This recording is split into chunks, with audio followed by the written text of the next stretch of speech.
오늘 우리에게 주신 하나님의 말씀은 사무엘하 3장 17절에서 21절까지 말씀 보겠습니다.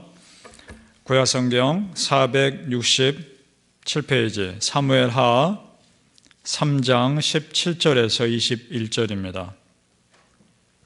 구약성경 467페이지 사무엘하 3장 17절에서 21절 우리 같이 읽겠습니다. 시작.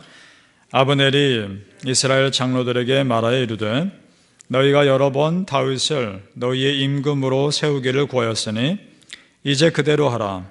여호와께서 이미 다윗에 대하여 말씀하시기를 내가 내 종 다윗의 손으로 내 백성 이스라엘을 구원하여 블레셋 사람의 손과 모든 대적의 손에서 벗어나게 하리라 하셨음이니라 하고 아브넬이 또 베냐민 사람의 귀에 말하고 아브넬이 이스라엘과 베냐민의 온 집이 선하게 여기는 모든 것을 다윗의 귀에 말하려고 헤브론으로 가니라.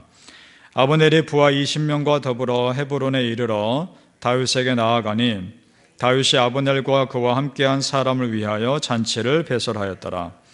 아브넬이 다윗에게 말하되 내가 일어나 가서 온 이스라엘 무리를 내 주 왕의 앞에 모아 더불어 언약을 맺게 하고 마음에 원하시는 대로 모든 것을 다스리시게 하리이다 하니 이에 다윗이 아브넬을 보내매 그가 평안히 가니라.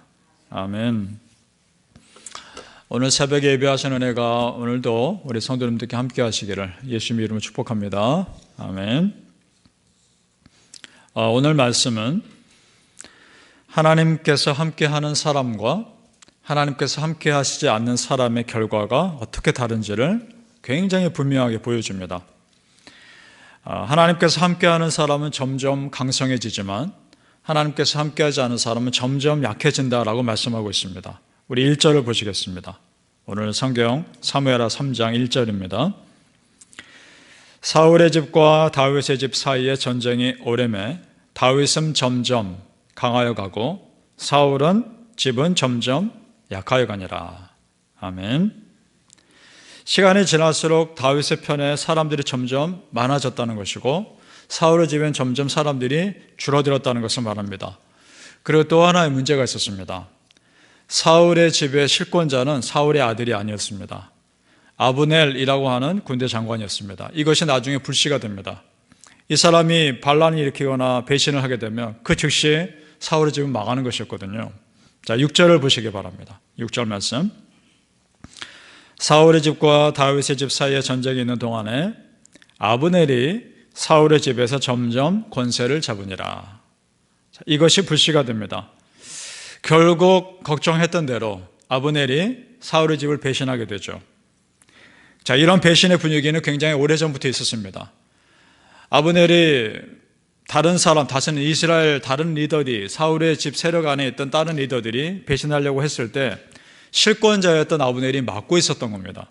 그런데 이제 정작 자기가 마음을 돌이키니까 그들에게 이렇게 말하죠. 오늘 읽은 본문이 바로 그 말입니다. 17절과 18절에요.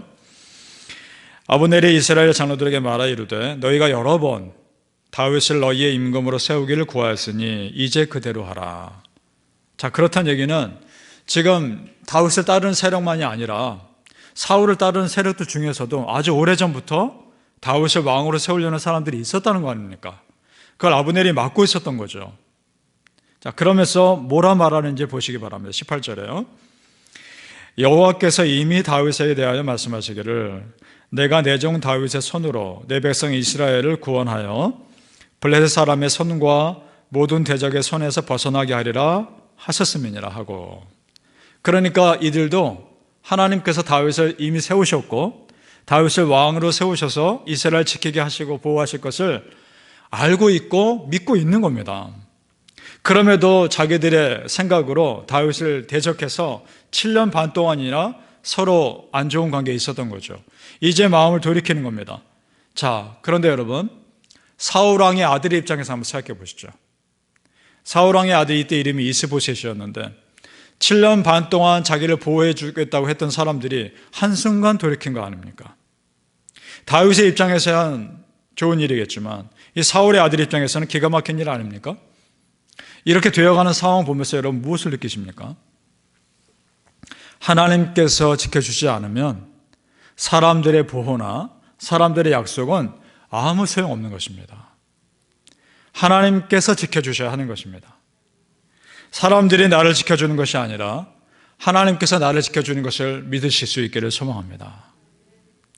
자, 생각해 보시죠. 여러분, 처음에 다윗을 지지하는 지파는 유다 지파 하나였습니다. 그렇죠? 지금도 명목상으로는 다른 지파들은 사울 왕의 세력을 유지하는 것 같습니다. 거기서 물론 레위 지파는 빼야 되겠죠. 성직을 담당하는 지파였으니까. 그래도 나머지 10개 지파가 사울 왕의 세력 가운데 있는 것처럼 보인단 말입니다. 10대 1입니다. 수적으로 보면 다윗을 따르는 세력이 훨씬 적습니다. 그런데 여러분, 세상에 많고 적음은 하나님께는 아무것도 아닙니다. 하나님께서 내 편 되어주시냐 하는 것이 가장 중요한 줄로 믿습니다. 중요한 것은 하나님은 다윗의 편이었다는 겁니다. 그리고 또 하나 중요한 것은 다윗도 하나님 편이었다는 겁니다. 시편 127편 1절에 이런 말씀이 있습니다. 여호와께서 집을 세우지 아니하시면 세우는 자의 수고가 헛되며 여호와께서 성을 지키지 아니하시면 파수꾼에 깨어있음이 헛되도다. 아멘. 하나님께서 나를 지켜주셨기 때문에 지금 내가 여기까지 왔는 줄로 믿습니다. 하나님께서 함께 하시니까 점점 처음엔 약했지만 점점 강해지는 것이고, 하나님께서 함께 하지 않으니까 처음엔 강했지만 점점 약해지는 것입니다. 그러니까 여러분, 따라서 하나님께서 내 편 되어주시는 것이 가장 큰 힘인 줄로 믿습니다. 사람은 아무 힘이 없는 겁니다. 따라서 사람들의 말에 흔들릴 것이 아니라 내가 기도하면서 바른 판단하는 것이 가장 소중한 것입니다. 하나님과 나의 관계 속에서 결정하는 것이 가장 중요한 것입니다. 다윗이 지은 시편 내용들을 우리가 자세히 보면 다윗이 기도한 내용들을 한번 생각해 보십시오. 다윗이 어떤 기도들을 주로 했는지. 다윗이요, 이렇게 기도 안 합니다. 하나님, 나에게 사람 붙여주십시오. 이런 기도 다윗 보신 적 있으신가요? 없습니다. 하나님, 나에게 재물을 주옵소서. 이런 기도 안 합니다. 그런 기도 안 하고 어떤 기도를 합니까? 하나님, 잘 믿게 달라는 기도 하지 않습니까? 내 믿음을 붙들어 주소서. 나에게 찬양할 수 있는 마음 회복시켜 주소서. 내게 하나님 마음, 하나님께 정하는 마음 갖게 해 주소서. 하나님께 내 마음이 확정되게 하소서. 이런 기도를 하지 않습니까? 그렇게 하나님께 마음을 드리고 먼저 그 나라와 그 의를 구하는 기도를 했더니 사람 붙여주시고 재물도 채워주시고 다른 힘을 더해 주시지 않습니까? 우리의 기도가 하나님을 먼저 구하는 기도 될 수 있기를 축복합니다. 나머지는 하나님 채워주시는 겁니다. 바라는 우리 성도님들, 내 편 되어주시는 그 하나님의 은혜를 믿으시고 먼저 우리 성도님들께서 하나님 마음에 쏙 드는 자들, 하나님 마음에 합한 자들 되시기를 예수님 이름으로 축복합니다. 자, 이렇게 이제 그 7년 반 동안에 분열된 나라가 이스라엘이 이제 하나로 통일될 수 있는 절호의 기회입니다. 그런데 하마터면 한 사람 때문에 망칠 뻔합니다. 누구 때문이냐? 요압 장군 때문입니다. 다윗 부하였던 요압이 이것을 망칠 뻔했습니다. 자, 지금 사울의 집이 그 7년 반 동안에 사울의 집과 다윗의 집의 냉전 기간에 있을 때 여러 번 싸움이 있었죠. 그때 요압 장군의 동생이 오늘 나온 아브넬, 이 장군에게 죽임당합니다. 그러니까 개인적으로 봤을 때 요압의 마음 속에는 늘 원한을 품고 있었던 거죠. 내가 저 아브넬을 언젠간 죽이리라. 그런 마음 품고 있었던 겁니다. 그런데 멀리 있다가 요압 장군이 다윗이 있는 헤브론에 들어와 보니까 소문이 들리는 겁니다. 아브넬이 헤브론으로 왔다. 그리고 다윗과 평화 조약을 맺었다. 그런 다윗이 그런 아브넬을 잔치를 배설해서 잘 베풀고 돌려보냈다. 기가 막힌 거죠. 요압 장군 입장에서는. 그래서 오자마자 다짜고짜 다윗에게 따집니다. 다윗이 꼼짝도 하지 않습니다. 그래서 요압이 다윗 몰래 아브넬을 다시 불러드립니다. 아브넬은 다윗이 자기를 부른 줄 알았겠죠. 아무런 방비 없이 가는데 그때 요압이 아브넬을 죽인 겁니다. 만약에요, 이 사실이 그 북쪽에 또 다른 이스라엘 사람들에게 전해지면 영락없이 다윗이 책임져야 되는 상황입니다. 누가 믿겠습니까? 누가 요압 장군 혼자 했다고 믿겠습니까? 다윗이 시켰다고 그랬겠죠. 그렇게 생각할 거 아닙니까? 이때 다윗이 기도합니다. 그리고 지혜롭게 행동합니다. 이때 다윗이 아브넬의 죽음 앞에 애통하는 모습을 보입니다. 자, 31절을 보시기 바랍니다. 31절. 다윗이 요압과 및 자기와 함께 있는 모든 백성에게 이르되 너희는 옷을 찢고 굵은 배를 띠고 아브넬 앞에서 애도하라. 자, 이 모습 보고서 그제야 사람들이 다윗이 죽은 게 아니었구나 알게 된 거란 말입니다. 지혜롭게 한 것이죠. 하마터면 통일의 기회가 무너질 뻔한 그 위기를 다윗이 기도와 지혜로움으로 대응합니다. 자, 다윗의 입장에서 요압을 생각해 보죠, 여러분. 다윗이 지금 이 좋은 기회를 놓칠 뻔한 하게 만든 요압 장군 보면서 속으로 얼마나 미웠을까요? 속으로 얼마나 속상했을까요? 자, 그런데도 다 품고 갑니다. 그 사람 또한 하나님께 맡기는 거죠. 왜냐? 다윗이 그럴 수 있었던 이유는 이걸 믿은 겁니다. 한 나라의 흥망성쇠는 사람의 손에 달려있는 것이 아니라 하나님 손에 달렸다는 걸 믿었기 때문입니다. 믿으십니까? 사람이 어떻게 하는 것이 아니라 결국 하나님께서 다 하나님 손 안에 이루시는 것들입니다. 이것을 나에게도 똑같이 적용할 수 있습니다. 나의 잘됨과 잘못됨 하나님 손에 달려 있습니다. 내 가정의 잘됨과 잘못됨 하나님 손에 달려 있는 겁니다. 우리 교회, 우리 나라 하나님 손에 이 흥망성쇠에 달려 있는 줄로 믿습니다. 하나님께 우리는 그저 다 맡기면 됩니다. 우리가 할 거는 기도밖에 없는 줄 믿습니다. 여러분 기도하십시오. 하나님께서 여러분의 모든 사정 다 아시고 지켜주실 줄로 믿습니다. 그래서 다윗이 시편 37편에 이렇게 고백합니다. 37편 23절 24절입니다. 들어보시기 바랍니다.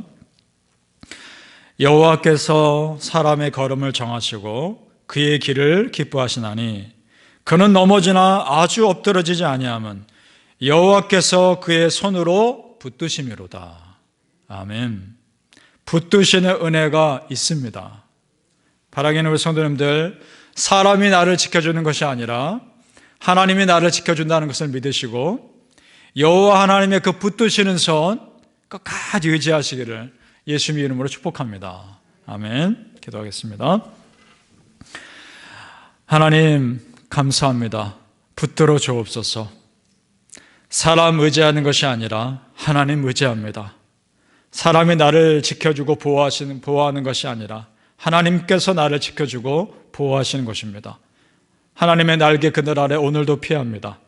하나님의 품어주심 아래 오늘도 그 품에 귀합니다. 하나님 우리를 주의 날개로 덮으시며 따뜻하게 품으소서. 하나님께서 우리를 지켜 보호하여 주옵소서. 하나님이 계시기에 얼마나 감사합니까? 그 하나님을 의지하며 나아가길 원합니다. 하나님 정말 붙드시는 손으로 우리 가정을 붙들어 주시고 우리 자녀들을 붙들어 주시고 나의 건강을 붙들어 주시옵시고 우리 교회를 붙들어 주시고 이 나라를 붙들어 주시옵소서. 하나님께서 우리 삶의 주인 되어 주심을 선포하기에 우리는 아무런 염려하지 않고 우리는 그저 기쁨과 기대함으로 기도할 뿐입니다. 하나님 우리의 기도를 응답하여 주시옵소서. 감사합니다. 모든 영광 하나님께서 홀로 받아 주시옵소서. 예수님 이름으로 기도합니다. 아멘.